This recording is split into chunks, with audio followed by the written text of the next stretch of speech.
میرے ساتھ موجود ہیں سندھ حکومت کے ترجمان مرتضیٰ وہاب صاحب. ان سے پوچھ لیتے کہ امدادی کیمپ کی جو کارروائیاں ہیں وہ کس طرح سے چل رہی ہیں. السلام علیکم. وعلیکم السلام. اس میں دیکھیں دو طرح کی چیزیں ہیں. ایک تو راشن وغیرہ جو ضروری اشیاء ہیں اس کو اکٹھا کیا جا رہا ہے، اور اس میں جہاں مختلف جو فلاحی تنظیمیں ہیں، ادارے ہیں، وہ کام کریں، اسی طریقے سے سندھ حکومت کے ساتھ جو کام کرنے والے ادارے ہیں وہ بھی یہ کام کر رہے ہیں. اس کے ساتھ ساتھ ہم نے کراچی کے مختلف اضلاع میں ریلیف کیمپ اسٹیبلش کیے ہیں، اور تقریباً کوئی 20,000 ایسے لوگ ہیں انٹرنلی ڈسپلیسڈ جو کہ بلوچستان سے یا سندھ کے باقی اضلاع سے اس وقت کراچی میں موجود ہیں، اور وہاں پر ان کو لک آفٹر کیا جا رہا ہے، جس میں کھانا وغیرہ بھی ان کو پرووائڈ کیا جا رہا ہے. جو فوری طور پر ان کو طبی امداد دینے کی ضرورت ہے وہ کام بھی کیا جا رہا ہے. اچھا، آپ کے جو کہ بہت سارے وزراء آن گراؤنڈ بھی موجود ہیں، تو کن کن چیزوں کی اس وقت جو ہے ان لوگوں کو ضرورت ہے، یہ بتا دیں سر عوام کو. لیکن 3 میں سمجھتا ہوں سب سے اہم چیزیں ہیں. ٹینٹ، چونکہ لوگوں کے گھر بار تباہ ہو گئے.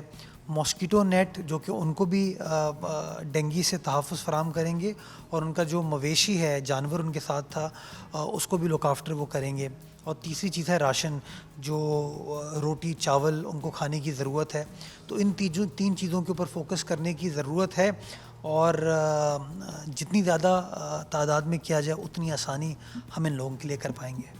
اچھا سر، ہم یہ بھی دیکھتے ہیں اس طرح کے واقعات ہوتے ہیں تو بہت سی ایسی ویلفیئرز بھی سامنے آتی ہیں جن کا ہم نے ماضی میں کبھی نام نہیں سنا تھا، تو عوام بڑی کنفیوز ہو جاتی ہے کہ کس کو امداد دیں کس کو نہ دیں. اس حوالے سے آپ کیا کہنا چاہیں گے؟ بات درست ہے. لوگ فائدہ بھی اٹھاتے ہیں اس طرح کے واقعات کا.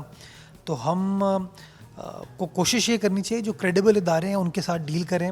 حکومت اپنے آپ پر یہ چیز کر رہی ہے، ہماری جو ضلعی انتظامیہ ہے وہ یہ چیز کر رہی ہے. اس کے علاوہ اور بہت سارے ہمارے جو کریڈیبل ادارے ہیں وہ یہ کام کریں. میں کسی کا نام نہیں لوں گا کیونکہ پھر وہ فیوریٹ اور تمام چیزیں ہو جاتی ہیں، لیکن بہت سارے ایسے ادارے جن کی ایک ٹریک ریکڈ ہے، ہسٹری ہے، جنہوں نے اپنے ماضی میں ثابت کیا ہے کہ جو امانت ان کو دی گئی وہ آگے صحیح طریقے سے پہنچائی گئی. تو جو کریڈیبل ادارے ان کو دیں، حکومت کے ساتھ ڈیل کریں. میں سمجھتا ہوں حکومت کا اس کے اندر سب سے اہم رول اس لیے ہوتا ہے کہ جب انتظامیہ کے ساتھ آپ بیٹھ کے کام کرتے ہیں تو بہت سارے ایسے ایریاز جہاں پہ لوگوں کی توجہ نہیں ہوتی، آپ کو اس کے بارے میں پتہ چلتا ہے. بیکاز جب اس طرح کی چیزوں کو بانٹا جاتا ہے تو کنوینئنٹ جگہوں پہ لوگ چلے جاتے ہیں، لیکن بہت سارے ایسے دور دراز کے ایریا ہوتے ہیں جو اگنور ہو جاتے ہیں. تو جب آپ انتظامیہ کے ساتھ کولیبریٹ کریں گے، حکومت کے ساتھ کولیبریٹ کریں گے، تو آسانی آپ کو یہ ہوتی ہے کہ بہت سارے ایسے ایریاز جو کہ ان ایکسیسیبل ہوں وہاں تک بھی آپ پہنچ پاتے ہیں. اچھا سر، ہم نے یہ بھی دیکھا کہ سیلاب متاثرین جو سندھ کے تھے بہت سارے شہر کراچی میں بھی آ کے بسے ہیں، تو ان کے لیے کیا امدادی کارروائیاں اس وقت چل رہی ہیں؟ میں نے آپ کو بتایا کہ وہ ہم نے ریلیف کیمپس اسٹیبلش کیے ہیں، جہاں پہ تقریباً کوئی 20,000 اس وقت لوگ ہیں جن کو لک آفٹر کیا جا رہا ہے. ہاں، آئیڈیلی بات درست ہے کہ جب آفت ختم ہو جاتی ہے اور ان کو ریہیبلیٹیٹ کرنے کا کام کر دیا جائے تو they should go back to their respective cities یا ان کے ولیجز.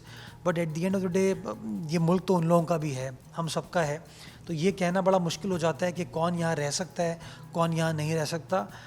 اس صوبے کی تو خاص بات یہ رہی ہے کہ اس نے ہمیشہ، چونکہ امن کی دھرتی ہے، صوفیوں کی دھرتی ہے، ہمیشہ لوگوں کو اتنا پیار محبت ملتا ہے کہ لوگ یہاں پر بس جاتے ہیں.